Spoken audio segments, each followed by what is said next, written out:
Budget 2026లో భారత government ఎక్కడ ఎంత ఖర్చు చేయబోతుందో మీకు తెలుసా? ఈ బడ్జెట్ మన ఫ్యూచర్ ని డిసైడ్ చేయబోతుందా? చూద్దాం. యూనియన్ బడ్జెట్ 2026లో భారత గవర్నమెంట్ టోటల్ ఖర్చు 53.5 లక్షల కోట్లుగా నిర్ణయించబడింది. అందులో మేజర్ గా army, navy, air force modernization కోసం డిఫెన్స్ కి హైయెస్ట్ గా 7.85 లక్షల కోట్లను అలోకేట్ చేసింది. తర్వాత Vande Bharat trains safety and new railway lines కోసం రైల్వేస్ కి 2.77 లక్షల కోట్లను కేటాయించింది. తర్వాత express highways, border roads, fast transport కోసం రోడ్ అండ్ హైవేస్ కి 3 లక్షల కోట్లను కేటాయించింది. ఫార్మర్స్ కోసం అగ్రికల్చర్ కి 1.63 లక్షల కోట్లను కేటాయించింది. దీనితో modern farming, farmer and income పెంచడానికి ఉపయోగపడుతుంది.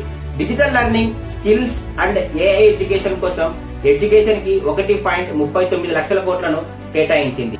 క్యాన్సర్ మెడిసిన్ ని చీప్ గా అందుబాటులో ఉంచడానికి, హాస్పిటల్స్ ను అప్గ్రేడ్ చేయడానికి హెల్త్ సెక్టర్ కి 1.5 లక్షల కోట్లను కేటాయించింది.